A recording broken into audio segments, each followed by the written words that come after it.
रहा था कि यू ने उस रात ऐसा क्यों किया और दोबारा उससे वही सवाल करता है कि वाकई ही वो वन नाइट स्टैंड था। यू फिर से कंफ्यूज हो जाती है और कुछ नहीं बोलती। शाम को जिन एक बॉक्स ओपन करता है जिसे देखने से लगता है शायद इसमें कोई एक्सपेंसिव सी चीज होगी, लेकिन फिर जैसे ही फ्लैशबैक दिखाते हैं हमें पता चलता है कि उस बॉक्स में जिन ने यू के ब्रा पैड संभाल के रखे थे जिन्हें वो कार में छोड़ गई थी। जिन ने पता नहीं क्यों अब तक उन्हें संभाला हुआ है। जिन कुछ दिन बाद एक बिजनेस ट्रिप से वापस आता है। वो खुद को बहुत अकेला फील करता है। वो यू को फोन करके घर बुलाता है ताकि वो उसे खाने को कुछ दे सके। यू अपने छोटे भाई के साथ घर में अकेली थी, इसीलिए वो उसे भी अपने साथ ले जाती है। किचन में ज्यादा कुछ बनाने को नहीं था। जिनका छोटा भाई स्टडी रूम में चला जाता है तो वो उसे ढूंढने उसके पीछे जाती है। यू के भाई से वो बॉक्स गलती से टूट जाता है। यू बहुत डर जाती है, इसीलिए वो जिनके घर पहुंचने से पहले ही उसके लिए सैंडविच बना के वहाँ से चली जाती है। जिन जब घर पहुंचता है तो उसे ना पाकर बहुत उदास हो जाता है क्योंकि वो यू के साथ कुछ टाइम स्पेंड करना चाहता था। खाने के दौरान जिन की नजर एक बैग पे पड़ती है जिसमें वही कोट था जो उस रात जिन ने पहना हुआ था। यू उसे वो कोट वापस करने लाई थी।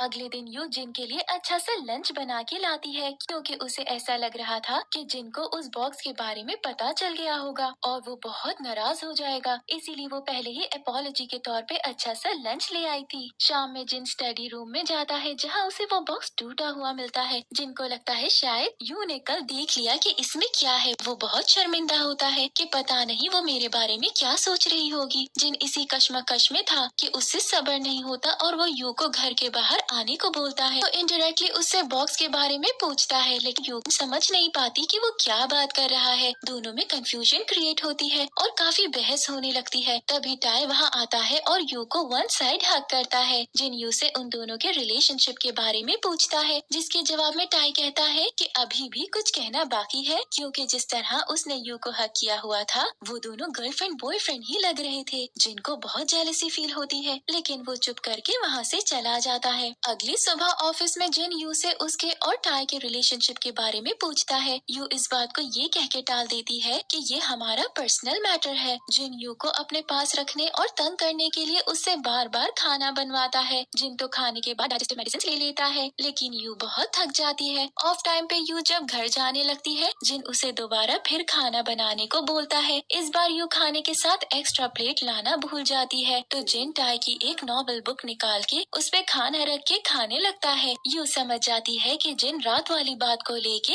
जेलस फील कर रहा है। जैन जिन के कहने पे अगले दिन यू को 10 लोगों के लिए लंच बनाने को कहता है जो कि अनाउंसर री के गेस्ट के लिए था जिन्होंने ऑफिस में मीटिंग के लिए आना था। री को जब पता चलता है कि ये खाना यू ने बनाया है तो वो खाना होटल से ऑर्डर कर लेती है और अपने गेस्ट को वही सर्व करवाती है। यू को ऐसा लगता है कि शायद जिन ने जानबूझ के उसके साथ ऐसा किया है। जिन उसे एक्सप्लेनेशन देना चाहता था लेकिन वो बिना कुछ सुने वहाँ से चली जाती है। जैंग यू को कॉल करके हॉस्पिटल आने का बोलता है। दरअसल जिन ने वो पूरा खाना जो यू ने बनाया था वो खुद खा लिया था जिस वजह से अब उसकी तबीयत खराब हो गई थी। यू उससे मिलने आती है तभी दोनों कन्फेस कर लेते हैं कि री ने होटल से खाना मंगवाया था और यू बता देती है कि वो और टाई बस एक अच्छे दोस्त हैं। जिन उसे कहता है कि तुम्हारी वजह से मेरी ये हालत हुई है इसलिए तुम्हें मेरे साथ 10 मरतबा लंच पे जाना होगा। यू इस पनिशमेंट को एक्सेप्ट कर लेती है। अगले दिन वो दोनों डिनर के लिए जाते हैं और डेट पे एक कपल की तरह पूरा टाइम स्पेंड करते हैं। यू जिन के लिए ऑफिस में मजे मजे के खाने बना के लाती है।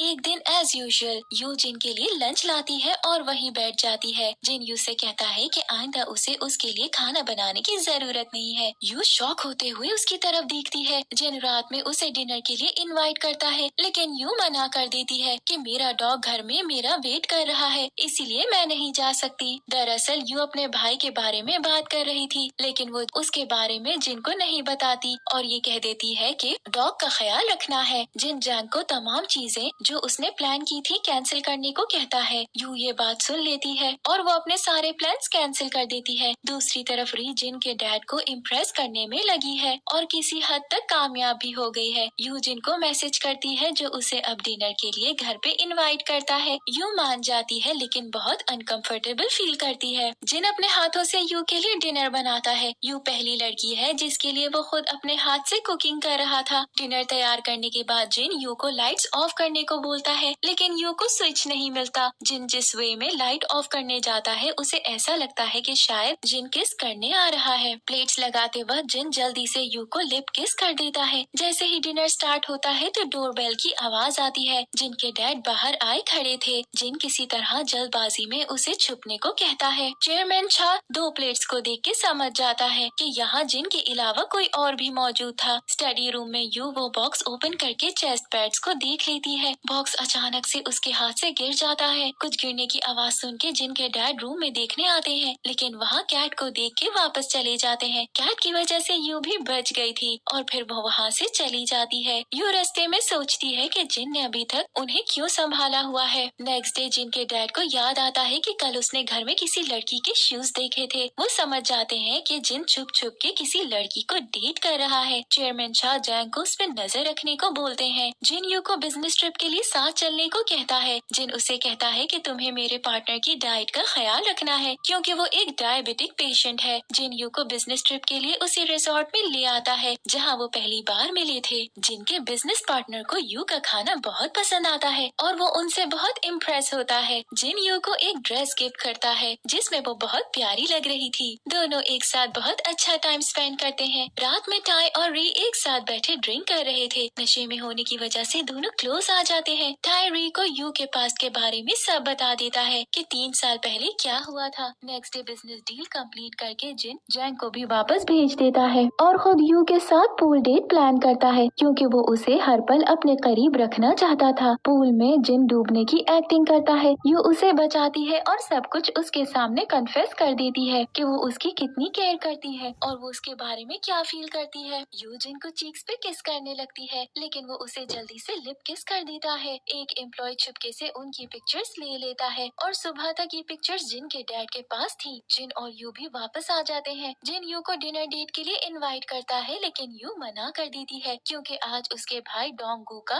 बर्थडे था। लेकिन चूँकि यू ने जिन को अपने भाई के बारे में नहीं बताया था तो इसीलिए वो इनकार की वजह नहीं समझ पाता। जिन यू को री के साथ जाता देखता है और पीछा करने पे वहाँ पहुँच जाता है। जिन बर्थडे पार्टी देख के शॉक्ड हो जाता है कि आखिर यू ने मुझसे ये बात क्यों छुपाई। ड्रंक होने की वजह से जिन रात यू के घर ही स्पेंड करता है। सुबह यू की मॉम उसे कहती है कि अगर तुम्हें यू को इम्प्रेस करना है तो डोंगू का ख्याल रखना होगा। वो डोंगू को लेके पार्क में चला जाता है। पार्क में सब लोग उन्हें फादर सन समझते हैं। जिनके डैड भी उन्हें डोंगू के साथ देख के यही समझते हैं कि डोंगू उनका ग्रैंडसन है। घर आके जिन डोंगू को बात देता है। उस समय वो उसकी कमर पे रैशेस देखता है। जिन अपने घर जाने से पहले यू को किस करता है। जिन का बिहेवियर यू के लिए बहुत कंफ्यूजिंग था। जिनके डैड उसे पूछते हैं कि क्या तुम्हारा कोई बेटा है क्योंकि 3 साल पहले तुम्हारा किसी लड़की के साथ अफेयर चल रहा था। जिन मना कर देता है लेकिन वो खुद भी इस बात को लेके कंफ्यूज था क्योंकि डोंगू की एज भी तकरीबन 3 साल थी। जिन यू को मिलने बुलाता है। री उन्हें एक साथ देख के उनकी बातें सुनने लगती है। तभी ताई भी वहाँ आ जाती है। जिन यू से पूछता है लेकिन वो मना कर देती है कि ऐसी कोई बात नहीं। री को फिर बहुत गुस्सा आता है। ताई उससे रिक्वेस्ट करता है कि प्लीज उन्हें एक साथ खुश रहने दो। जिन के डैड ऑफिस कैफेटेरिया आके यू को जिन से दूर रहने की वार्निंग देते हैं। जिन और यू डेट पे जाते समय इस बार डोंगू को भी साथ ले जाते हैं। वो बिल्कुल एक फैमिली लग रहे थे। जिन जैंग से पूछता है कि क्या 3 साल पहले तुमने मेरी कोई फोटोज क्लिक की थी लेकिन जैंग मना कर देता है। जैंग के इनकार से उन दोनों को रियलाइज हो जाता है कि कोई तीसरा इंसान है जो उनकी एक्टिविटीज पे नजर रखता है। यू टाई को जिन के डैड की वार्निंग के बारे में बताती है। टाई पूछता है कि अब तुम क्या करोगी। यू कहती है कि अब मैं बस अपने दिल की सुनूंगी। री यू से मिलती है और उसे वन नाइट स्टैंड वाली बात को लेकर मजाक करती है।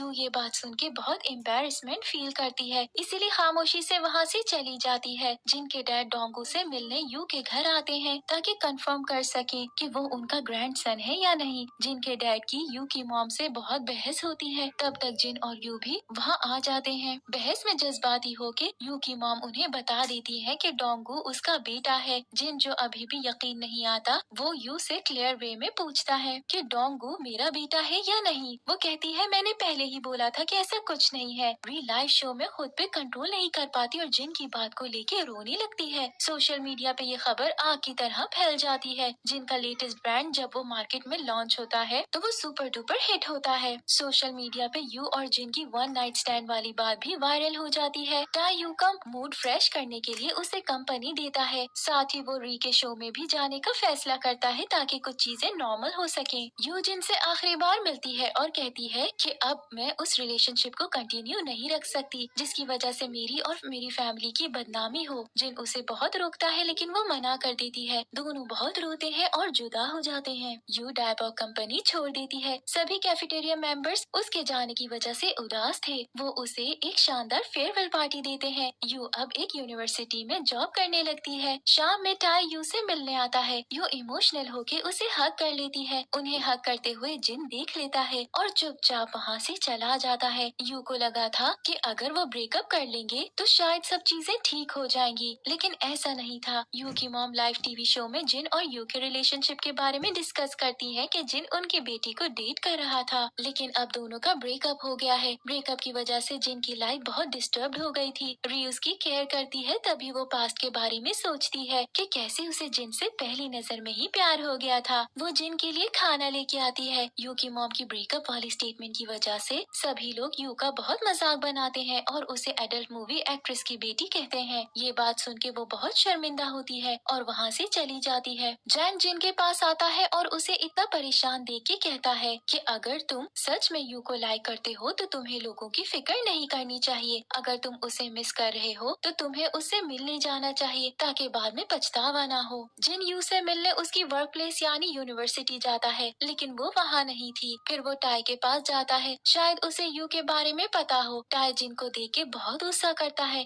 यहाँ तक कि गुस्से में उसे एक पंच भी मार देता है। यू घर आती है और अपनी हर मुश्किल के लिए अपनी मॉम को ब्लेम करती है। फिर वो कहीं चली जाती है, लेकिन वो जाने से पहले टाई से मिलती है। टाई यू को हर हाल में खुश देखना चाहता है और वो जिन को क्लू देता है कि शायद यू तुम्हें उस जगह पे मिले जहाँ तुम लोग पहली बार मिले थे। यू उसी रिजॉर्ट में ही मौजूद थी। फिर वो उसी बीच एरिया पे जाती है जहाँ उन दोनों ने टाइम स्पेंड किया था। यू पास्ट की मेमोरीज को भुलाने की कोशिश करती है। एक लेडी गलती से यू के ऊपर पानी फेंक देती है। यू काफी भीग जाती है। वो लेडी कोई और नहीं बल्कि जिन की मॉम थी। वो उसे अपने होटल ले जाती है और खाना खिलाती है। जिन उसे रिजॉर्ट में तलाश करता है लेकिन वो नहीं मिलती। अगले दिन फाइनली वो यू को तलाश कर लेता है। दोनों एक दूसरे को हग करते हैं और साथ में अच्छा क्वालिटी टाइम स्पेंड करते हैं। रात को जब जिन सो रहा था तो यू उठ के दोबारा बिना बताए वहाँ से चली जाती है। जिन यू के जाते कदमों की आहट को महसूस कर सकता था, लेकिन वो बंद आंखों के साथ अभी भी सोने की एक्टिंग करता है और दिल में सोचता है कि यू आखिर ऐसा क्यों कर रही है। यू वापस आके टाई को दोबारा अपने और जिन के ब्रेकअप के बारे में बताती है। जैंग जिन को कॉल करके वापस आने के बारे में पूछता है। जिन अपनी मॉम से मिलने होटल आता है। उसकी मॉम उसे बताती है कि वो यू से मिली है। साथ वो ये भी कहती है कि यू बहुत अच्छी लड़की है, इसलिए उसे कभी गवाना मत। जिन अपनी मॉम से दोबारा जल्दी वापस मिलने आने का प्रॉमिस करके वहाँ से चला जाता है। यू की मॉम अब शो में यू और जिन की वन नाइट स्टैंड वाली बात के बारे में डिस्कस करती है। अब की बार इस बात को करने का मकसद ये था कि वो लोगों को रियलाइज करवा सके कि सबकी अपनी पर्सनल लाइफ है। किसी को कोई हक नहीं बनता कि वो दूसरों को जज करे। ये बात फिर से जंगल में आग की तरह फैल जाती है। टाई उसे कहता है तुम्हें अब ये मौका गंवाना नहीं चाहिए और उसे अपने स्कूटर की कीज देता है ताकि वो जिन के पास जा सके। जिन के डैड भी उसे कॉल करके आने को कहते हैं ताकि वो उसे चेयरमैन की पोस्ट दे सके। यू और जिन ऑफिस में आमने सामने होते हैं। दोनों एक दूसरे को टाइटली हग करते हैं और सबके सामने किस करते हैं, जिससे उनका रिलेशनशिप अब सबके सामने वाजे हो जाता है। बाद में जिन अपने डैड के साथ एक हैप्पी डिनर करता है। यू अपनी यूनिवर्सिटी वाली जॉब प्लेस पे वापस आ जाती है। इतने में टाई और री के दरमियान भी रिलेशनशिप बिल्ड हो जाता है। री टाई को प्रपोज करती है। टाई किसी काम से अमेरिका जा रहा था। वो री को साथ जाने की ऑफर करता है। दोनों की हैप्पी लाइफ स्टार्ट हो जाती है। दूसरी तरफ जिन यू से कहता है जब तक मैं जिंदा रहूंगा तुम्हारे हाथ का बना खाना ही खाऊंगा। दोनों एक दूसरे को आई लव यू बोलते हैं और अपने रिलेशनशिप की नई शुरुआत करते हैं। यहाँ drama my secret romance happy ending के साथ खत्म